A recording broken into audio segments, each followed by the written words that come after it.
Hello everybody, welcome back to Screen Stars. I'm back today to review another movie, and it is the low budget science fiction action movie called Beta Test that was released in 2016. And this is a movie that I didn't know an awful lot about. I'd never even seen a trailer, and it caught my attention. I liked the cover and I thought I'm going to give this one a watch.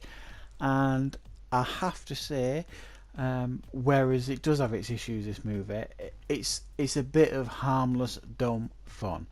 The kind of movie, action type movie you used to put on when you were young. It didn't make a lot of sense, but still you had a good time with. And this movie basically focuses on, at the beginning of the movie we meet this big CEO of this gaming company who's being interviewed for the TV, and he's talking about gun rights and how we should take guns off the streets and put them in video games and let people fulfill their fantasies in the gaming world and all this kind of stuff. And watching this broadcast is a guy called Orson Creed who used to work for this company, and he's horrified by what he's hearing on this broadcast, because he knows that actually this CEO guy, who actually played Johnny Cage in the Mortal Kombat movies, is really a slimeball, and he's all for, developing technology for the military and all that kind of stuff. And he's leaving with his wife, this Orson Creed. He's had enough of this company. He's out, he's going, and before they can actually leave, he and his wife get abducted.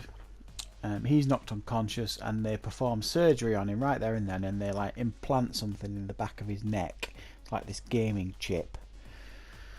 And all the while across the city there's a beta tester, a young gamer who works for this gaming company and beta tests all their new games.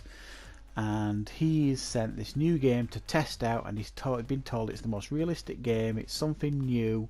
And he's to try and work it all out, and it actually turns out that he is now controlling Orson Creed because of this chip in the back of his neck, and he doesn't know this initially.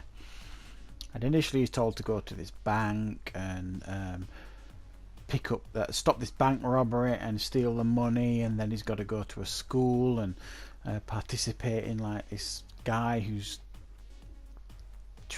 wants to attack this school.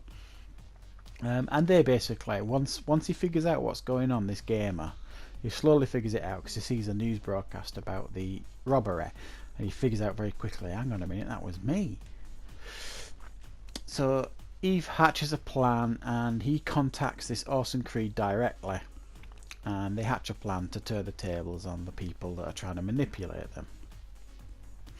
And then Orson Creed and this gamer go on the hunt then for this CAO and all his private army might to put a stop to his evil plans and get his wife, Orson Creed, to get his wife back and all this kind of stuff. It's like I say, it's dumb fun really.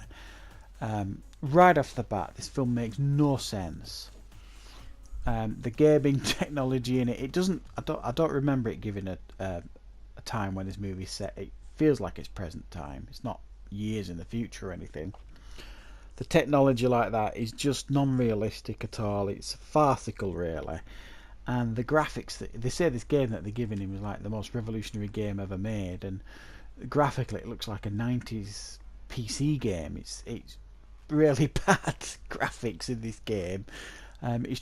You're looking at him controlling him with this, it looks like an Xbox One or 360 controller, and he's doing all these things, and there's no way you could do all that.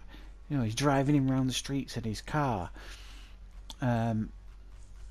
It was just as a gamer myself, I like playing games, and for me it was farcical, that connection between him being the gamer and controlling this chap.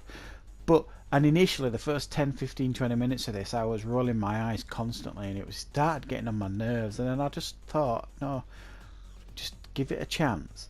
And I kind of turned my brain off a little bit, and I started having fun with it, and I accepted it for what it was, just dumb action fun.